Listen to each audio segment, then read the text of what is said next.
Hebrews 9 verse 4b to 5.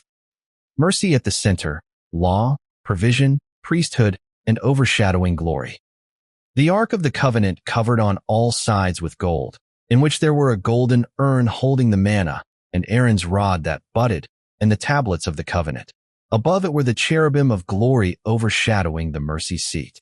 Of these things we cannot speak now in detail. Some truths must be carried to the center before they can steady the heart. Hebrews does not rush us into comfort. It leads us into meaning. It walks us into the most holy place, not to satisfy curiosity, but to heal the conscience. Here, at the core of Israel's worship, we find an object that is both terrifying and tender, the Ark of the Covenant, gold-covered, closed, guarded, yet crowned by a mercy seat. The writer is doing what Owen and Brown repeatedly do in their own ways. He is teaching us to read the Old Covenant as God's own sermon in symbols, a sermon that becomes luminous only when Christ stands in the light. And the shock is this. At the very heart of the sanctuary, God placed not only reminders of human failure, but monuments of divine provision. He set the broken story of the people inside the ark, and then he placed mercy above it. Hughes and Phillips both pressed this pastoral point with reverent insistence. The furniture of the tabernacle is not mere antiquity. It is theology you could touch, yet theology that was always meant to point beyond itself.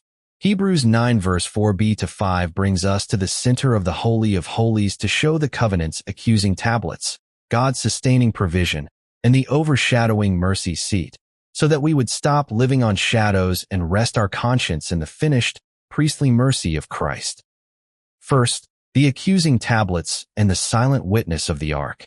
The writer begins with the ark itself. The Ark of the Covenant covered on all sides with gold. The phrase Ark of the Covenant is hibotus, and covenant is diatheke. The point is not ornamentation for its own sake.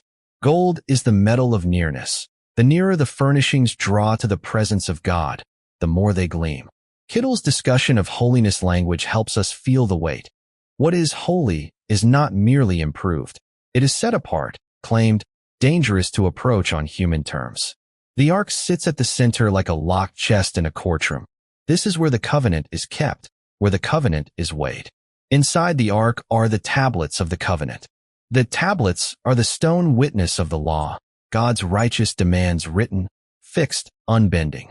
And Hebrews has already told us why the first covenant faltered. They did not continue in my covenant. Hebrews 8 verse 9. That is the ache underneath the gold. The law is not a ladder. It is a mirror. It does not merely inform. It indicts. Hodge and Schreiner, each in their own register, underscore the same theological realism. The law reveals God's holy standard and man's unholy inability. The tablets in the ark are the quiet reminder that the deepest problem in the worshiper is not ignorance, but guilt. Yet notice the mercy of this arrangement. The law is placed inside, contained, housed, carried, while the worshiper remains outside, kept back, restrained. Even the architecture preaches, sin is real, holiness is real, and access will not be achieved by religious effort. The ark does not flatter the human heart. It tells the truth without raising its voice. Second, provision and priesthood preserved in the holy place. Then the writer adds two more items: a golden urn holding the manna, and Aaron's rod that budded. This is where the inner logic of grace begins to shine. The Old Covenant did not only expose failure, it displayed provision. The manna is the wilderness bread, daily gift for daily need. In the background sits a theology of dependence, life sustained not by human strength, but by divine generosity. Again, Thayer's notes on Skene, the tent, remind us how temporary and pilgrim-shaped this whole world of worship was, a tent for travelers, not a temple for the settled. Manna belongs to the journeying people of God. And Hebrews, like John's Gospel, will not let us stop at the symbol. The manna is a signpost. It points forward to Christ, not as a religious idea, but as living sustenance, bread not merely tasted but trusted. Then there is Aaron's rod that budded. The rod is the emblem of priestly appointment, God's own declaration that access requires mediation. A dead staff blossoming is a startling image, life where there should be barrenness, fruit where there should be dryness. It is priesthood certified by God, not seized by man. Robertson and Kistemaker both highlight how Hebrews keeps pressing this theme. Christ's priesthood is not a human promotion. It is a divine provision.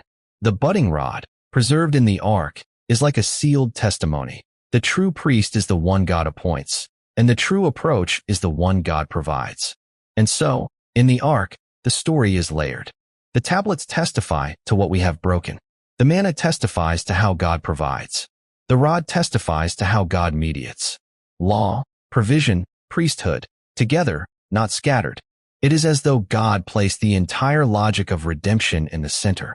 He does not deny his demands, yet he supplies what he requires. Calvin's steady instinct is helpful here. God's symbols never contradict his holiness. They prepare for his mercy. The ark becomes a kind of covenant memory, not only what God commanded, but what God gave. Third, glory over mercy and the author's holy restraint. Above it were the cherubim of glory overshadowing the mercy seat. The cherubim are Cherubim, and glory is doxa. The word mercy seat is hilasterion. Thayer points to its propitiatory sense, the place where atonement blood is presented before God's holy presence. Here, at the heart of the sanctuary, mercy is not sentimental. It is judicial. It is costly. It is placed directly beneath glory. This is the paradox that Owens and Hughes linger over with reverent sobriety. God's majesty is concentrated precisely where forgiveness is secured. The cherubim are not decorative angels. They are guardians of holiness, figures associated with the throne and the administration of divine judgment. They overshadow the mercy seat, like a living reminder that God's mercy never bypasses his justice. The center of the sanctuary is not try harder. It is blood must be applied. The Old Covenant taught that access is not achieved by sincerity, but granted through atonement. And then comes the writer's surprising line. Of these things we cannot speak now in detail. The restraint is intentional. He refuses to turn types into a museum.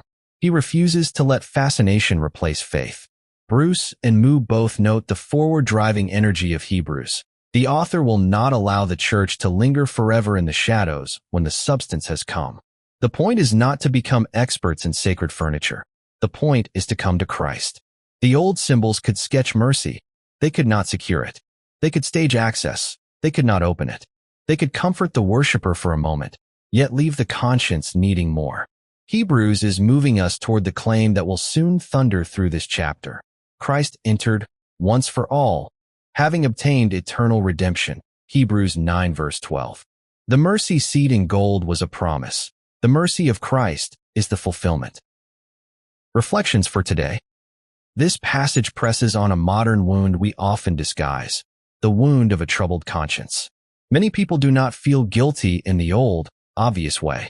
They feel something quieter, an inner accusation that never fully lifts. A sense of being behind glass, near to God in language, yet far from God in experience. And in a world trained to curated impressions, even spirituality can become a kind of gold-covered exterior, beautiful, managed, admired, while the heart remains uneasy. The ark tells the truth we try to outgrow. The tablets still accuse, not only because God's standard remains holy, but because we keep meeting ourselves in the mirror of it. Harsh words, secret compromises, religious performance, private fatigue. Modern life offers 1,000 ways to numb that discomfort. Distraction as medicine, achievement as absolution, outrage as moral cover, busyness as a kind of righteousness. It is possible to look confident while living internally condemned. But the ark also carries a second message. The God who demands is the God who provides. Manna in the ark is a protest against self-sufficiency. It exposes how quickly the soul tries to live on yesterday's bread, yesterday's zeal, yesterday's discipline, yesterday's strength, until the heart goes hungry and calls it normal. Aaron's rod is a protest against self-salvation. It tells you that access is not a prize for the impressive. It is a gift secured by a priest appointed by God. And above it all stands the mercy seat, glory overshadowing mercy. That image confronts two equal and opposite modern temptations. One is to shrink God's holiness into something casual, as though forgiveness were simply God overlooking what he prefers not to see. The other is to inflate God's holiness into something hopeless, as though mercy were always out of reach. Hebrews refuses both. Glory is real, mercy is real, and the meeting place is not in you, but in what God has provided. The most freeing transformation for a believer is not learning to hide their guilt better. It is learning to bring it to the true mercy seat, Christ himself.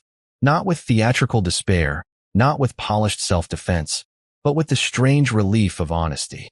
The passage is telling you, quietly and firmly, that the center of God's glory is not the place where you are crushed, but the place where mercy covers what the law exposes. Conclusion. Hebrews 9 verse 4b-5 escorts us into the heart of the Holy of Holies and shows us a gospel-shaped center. The tablets confront us with God's righteous demands and our real failure. The manna and the budding rod proclaim that God supplies what sinners cannot produce, sustenance for the needy and priestly mediation for the unworthy. And over it all, the cherubim of glory overshadow the mercy seat, declaring that the holy God can be approached only through atonement. Yet the writer will not let us linger in the symbols. He pauses the tour because he wants our eyes on the reality. The shadows were true, but they were not final. The mercy seat foreshadowed a greater mercy. The gold hinted at a greater glory. The blood anticipated a better blood. And so Hebrews leads us, not into religious nostalgia, but into settled confidence. The center holds, because Christ has opened the way, once for all, and mercy now speaks louder than accusation. Amen.